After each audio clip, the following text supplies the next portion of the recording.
Welcome to the Build Your Reiki Business podcast. I'm Christian of Standing Stones Healing, founder of the Reiki Business Collective and creator of the Build Your Reiki Business program, sending blessings and best wishes to your Reiki business.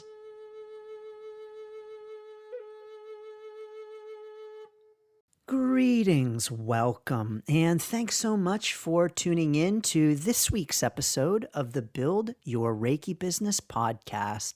I'm Christian of Standing Stones Healing, and I'm so honored to have you here as always, so thank you so very much. In this week's episode, we're talking about workshops for your Reiki business. In specific, I'm going to take you behind the scenes of the How to Start Your Reiki Business workshop. But first, I want to make sure to invite you to the third and final free Reiki Business workshop on November the 15th. This one is all about how to navigate the first 3 years of your Reiki business. So if you are in the first 3 years, 0 to 3 years of your Reiki business, or even longer, that's fine too. You're welcome. Please do join us. You can register at standingstoneshealing.com/ReikiBizKit. And of course, if you cannot join live, yes, indeed, you do get the replay. So thank you so very much. I'm going to be sharing with you what you can expect and how to navigate the first 3 years of your Reiki business journey. So workshops for your Reiki business. Workshops are a wonderful thing to include and to offer in your Reiki business. And over the years, I've offered so many workshops, both online and in person. And I just wanted to go behind the scenes and share with you how I set up the How to Start Your Reiki Business workshop, what I did on the back end. And you can please feel free to replicate it, do it the way you want to do it, take what resonates with you, leave the rest however you want to do it. But I wanted to share my method for this workshop with you. Now, we had lots of people sign up for the How to Start a Reiki Business workshop. We had lots of people attend live. Of course, only a fraction attended live. I'll get to that in one moment and talk more about that. But I want to say thanks to everyone who gave feedback about that workshop. It was very well received, and I'm glad that it was so helpful. And so I want to be helpful to share with you what goes on the back end with setting up a workshop like this. Now, I first want to say that there are a million ways, well, maybe even 1,000,001 ways to set up and offer a workshop in your Reiki business. And I have done workshops in all kinds of ways, so many different ways myself, even including if you just talk about just the online workshops, I have set those up in so many different ways as well. And so this is just one way that you could do it. This is the way that I did it for the How to Start Your Reiki Business workshop. So first of all, you're going to want to pick a day and time. Kind of simple, right? But maybe not. Because when you are talking about when to schedule a workshop for your Reiki business, indeed, finding a time, choosing a time is not always the easiest thing to do. When I'm offering online workshops, one of the challenges that I have run into over the years is finding a time that works for the whole world. It's kind of hard. And so if you are talking about online workshops, you're always going to have challenges with time zones. That's one nice thing about in-person workshops is that everybody's in the same time zone. But when you're talking about online workshops, then you've got multiple time zones to worry about. I do like to try to choose times that might align with multiple time zones.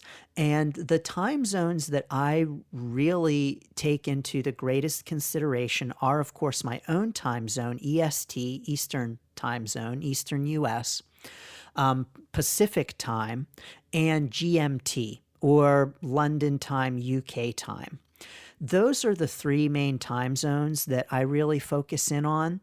But I will say that sometimes when I offer a workshop like at 11 o'clock EST, that's 8 o'clock in the morning Pacific time, and not always the best time for those on the Pacific coast.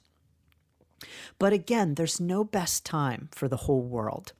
And so what really matters is finding a time that is going to be the right time for you.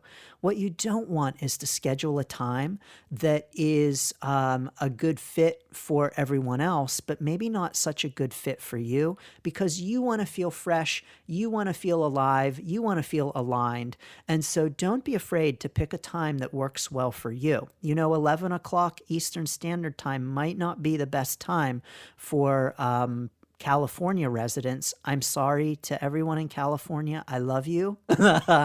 And it might not be the best time for them, but it is a good time for me. And so I just trust that the right people are going to be able to register and join as they can. However, at the same time, 11 o'clock Eastern time is 4 o'clock GMT, and that may very well be a good time for people in the UK.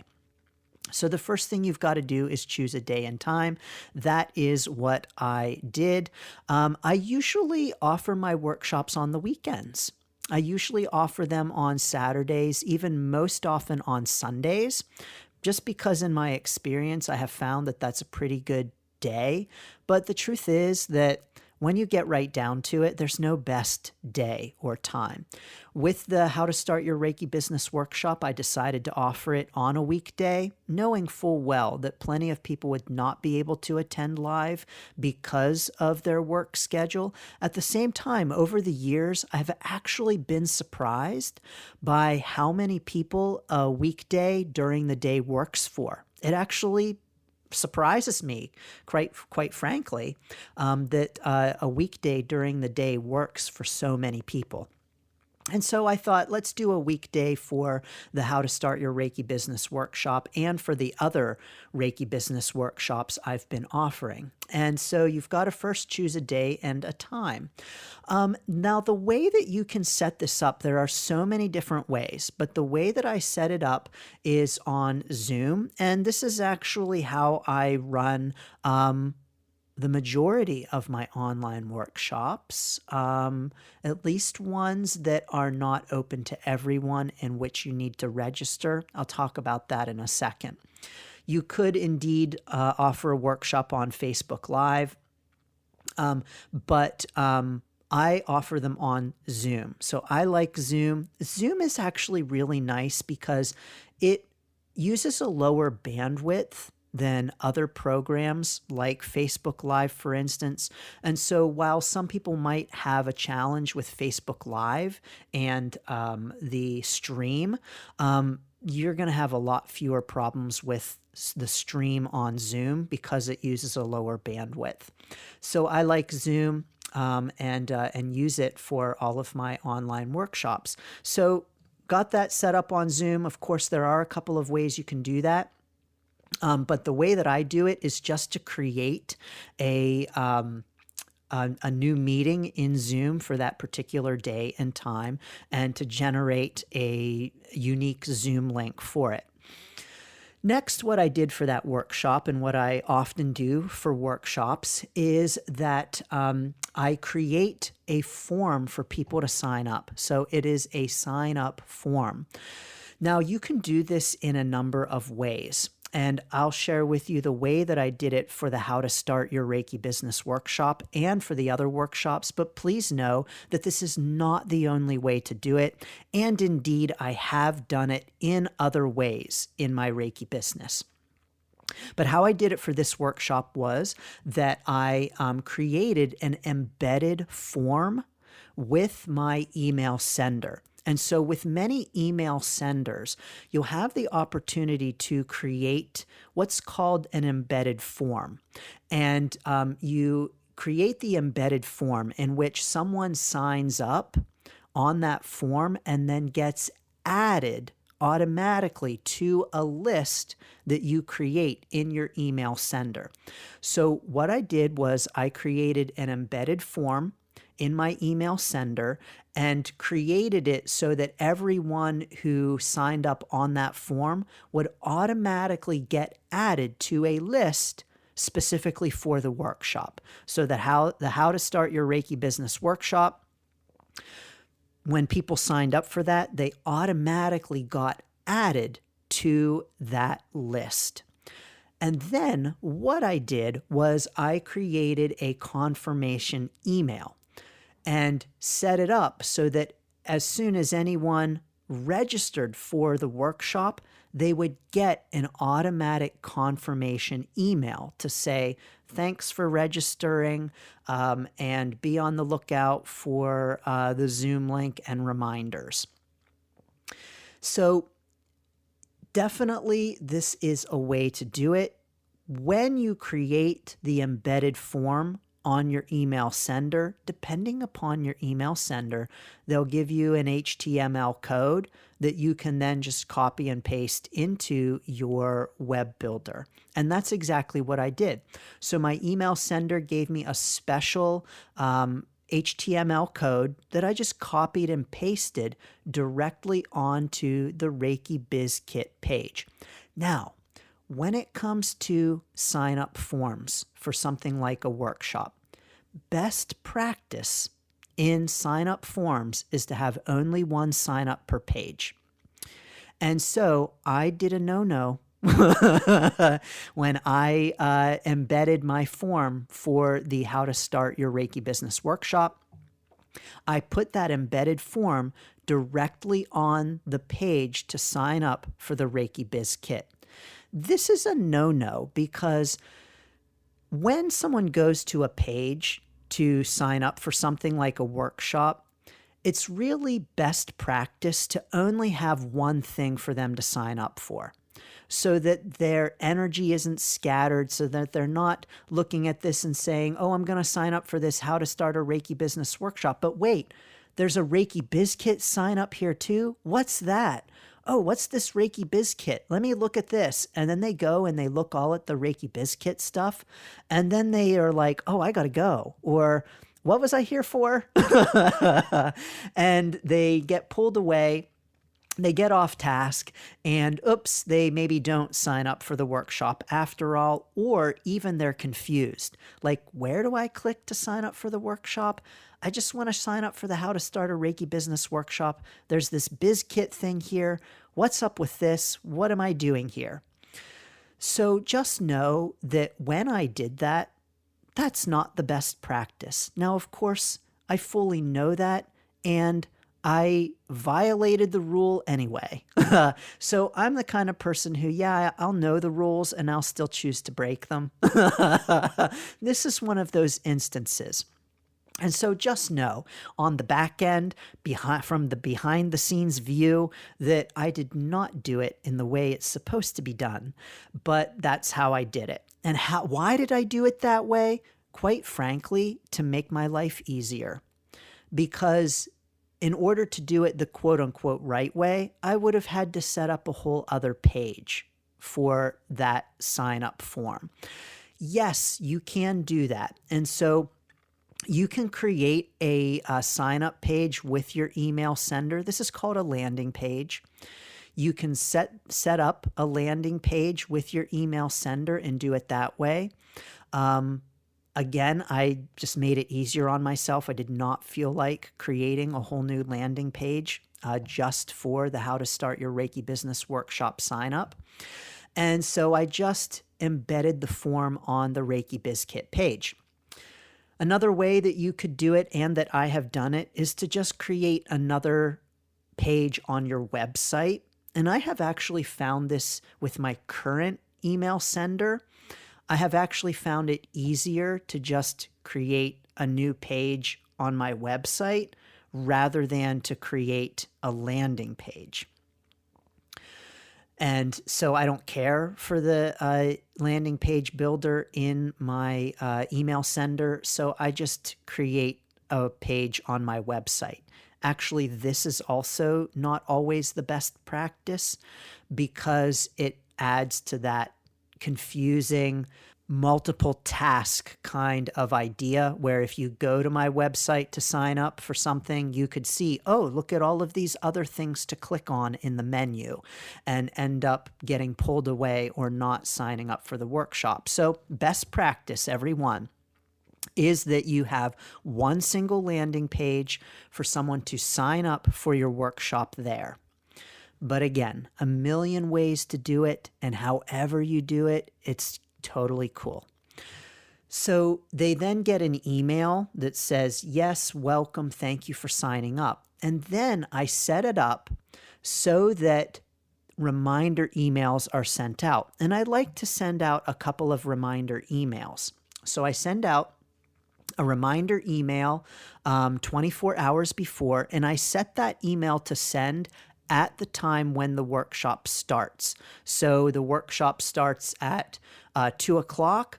I will set it up to send at 2 o'clock the day before, or whatever time zone you're in. I set it up to send at that time that the workshop starts for 24 hours before.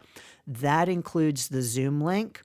And that includes just the reminder that, hey, the workshop is coming up. Thank you so much. And then I like to send a reminder 1 hour before. Because, we get emails that we don't open. Things get lost in the email. Things also get lost in the email sender, by the way. So you can set up these things and they still don't get sent. As a matter of fact, just as an aside, I have learned over the past couple of weeks that there have been multiple emails from my email sender that did not get sent. And so if you signed up for the How to Start Your Reiki Business workshop and you did not get the confirmation message, you did not get the reminders with the Zoom link, I want to send my deepest apologies, and your information and feedback is very helpful in that as I consider going to another email sender. So thank you so very much. It's very helpful for me to know. But best case scenario, in a perfect world, people are going to get both of those emails. And you might think, why 2 emails? Because not everyone opens every email. They might have missed the email, or maybe it got buried and among all of their other messages. And so I like to send 24 hours and then an hour beforehand so they've got it there and can click and get to the workshop straight away. On Zoom, of course, I record the workshop. And then what I do is, and again, there are so many different ways to do this. So know that this is just one way. But this is a way that I like to do it, is that I will take the recording and I will upload it to YouTube. So I upload it to my YouTube channel and I set it as an unlisted video. And what this will do on YouTube is that it means that anyone with the link can view your video, but the video is not searchable and it won't show up on your channel.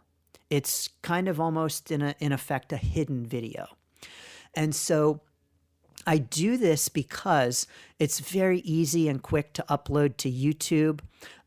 It's very easy to then just send out that YouTube video link to anyone who wants to watch it. Another way you can do it, everyone, is to send out the Zoom shared link. So when you record on Zoom, there's a share link that you can share the recording. But I prefer uploading it to YouTube for a couple of reasons. And one of them is that when you share it, people can download it onto their device, but once you delete it, it's no longer accessible if they haven't viewed it. And if you need to delete the recording to make room on your cloud for other recordings, or if you just don't want to hold on to it forever, then uploading it to YouTube means that it's still accessible to others, but that it doesn't have to live in your Zoom recordings forever waiting to make sure that people are able to access it. They can access the YouTube recording at any time as long as they have that link. And so then what I do is I send out the recording with that YouTube unlisted video link. And anyone who has the link is able to view it. And they're able to view it at their leisure. And as long as they have the link and as long as the video is up on YouTube and unlisted, they can watch it. Which means that unless I change the video, unless I delete it, unless I make it private, a year from now, you could use that same link to watch that video. So a year from now, you could watch how to start your Reiki business with that link. Again, unless I do something different with the video, take it down, make it private, whatever. But it's going to be accessible to you. I could also choose at some point in the future to make it public and to make it so that anyone can watch it. And so I like uploading to YouTube for all of those different reasons. And so I send out the recording a couple of times. And I do this again because not everyone opens every email. Not everyone sees every email. And I want to make sure that you get the recording. There are a lot of people who sign up for a workshop who cannot attend live. And I've actually had this for paid workshops too, where someone will register and pay for a workshop knowing that they can't attend live, and they pay in order to be able to get the recording. So it's very important that they are able to get the recording. In this instance, I do the Zoom option so that people can download it directly to their device, so that they have access to it. I will often do that. I will also sometimes upload it to YouTube. I'll use them interchangeably depending upon the situation or whatever. But oftentimes when it's a paid workshop, I will send out the shared Zoom link so that people can download it directly to their device so that they don't need to view it on YouTube, and that they can have it on their own device for offline viewing as well. So I like to do that with paid workshops especially. And so I'll send out the recording a couple of times so that people can make sure to see it. And of course, knock on wood, fingers crossed, if your email sender is doing what they're supposed to be doing, then your registrants should get the recording. Now, yes, indeed, there are plenty of people who will register for a recording, for a workshop, and only get the recording. So I want you to know that when you offer a workshop, there are going to be way more people who sign up for it than who attend live, period. That's just going to be the case. And so know that if you have, let's say, 10 people sign up for a workshop and you're thinking, wow, I'm going to have 10 people at my workshop, and it is an online free workshop or even a paid one, probably not all 10 of those people are going to show up. You know, like maybe 3 will show up live. And just know that that's part of the experience, and that's nothing that you're doing bad or wrong. It's just the reality. I don't know about you, but there have been plenty of workshops that I've signed up for that I have not had any intention of attending live. It's like I got something going on at that time. I got a meeting, I got a session, but I'd really like to get the material, and so I'm going to sign up for this workshop and wait for the recording. And so if that happens, please don't be offended. It's just part of what happens with workshops. Now, if you offer a workshop and you're getting a lot more people attending than who signed up, you might want to check your sign-up registration process. It doesn't happen often. As a matter of fact, I don't know that it has ever happened for me. But if you do something like just share the Zoom link and just be like, I'm offering a workshop, here's the Zoom link, and you just post it, you don't know who might get that Zoom link and who might show up. You don't have any control over it. You don't have any control over how many people or any knowledge of how many people might show up. And you don't know where it might go and who might drop by or even who might Zoom bomb your workshop. So just keep that in mind. I like to have people register even for a free workshop rather than to just send out the Zoom link, because it allows me to do a few things. Number one, it allows me to see how many people have registered. So I get an idea of how many people have registered, which helps me to understand how much interest there is in the topic. It helps me to get an idea of how many people might be live, while of course remembering that there are plenty of people who will not show up live. Actually, most people won't. It also helps me to then know who to send the recording to, because I can set that up with the email. And so when they register with their email, they can then get that recording. And it's nice to offer the recording. Yes, you can offer a live workshop and not send the recording, but I think it's nice to offer the recording. I personally like the recording, and there are plenty of workshops that if they didn't offer the recording and it was just live, that I wouldn't attend because of my schedule and things that I have going on, where I will sign up knowing that I'll get the recording. So that's something that's important to keep in mind as well. Yes, indeed, you can set all of this up on Zoom, where there's a registration on Zoom and they register through Zoom. But again, I like to do it through my email sender, because then I can easily send them the recording and a couple of emails with the recording that they can then access.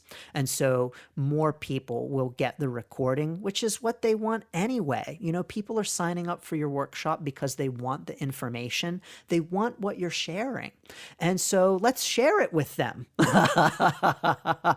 So I'm glad to be able to share with you a little bit of behind the scenes on the How to Start Your Reiki Business workshop.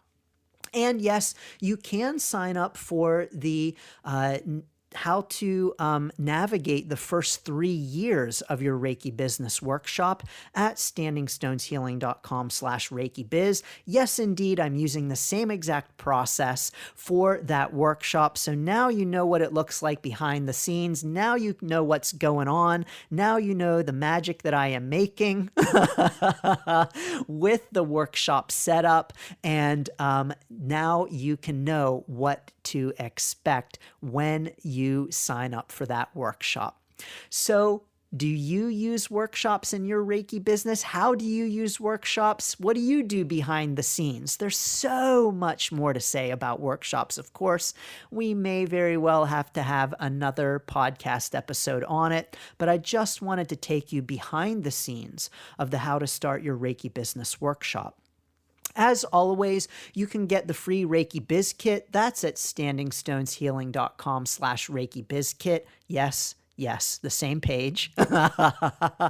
And of course, you are welcome to join us for the Build Your Reiki Business program at standingstoneshealing.com/build. I just want to make a mention that registration fee for the program is going to increase on December 1st. So if you're thinking about joining us, please don't delay, because it's an incredible value for that registration fee currently. So please don't delay. standingstoneshealing.com/build. As always, sending lots of blessings and best wishes to your Reiki business. Thanks for tuning in to the Build Your Reiki Business podcast. Please like, share, subscribe, and send to a friend. Learn more about the Build Your Reiki Business program at standingstoneshealing.com/build, sending blessings and best wishes to your Reiki business.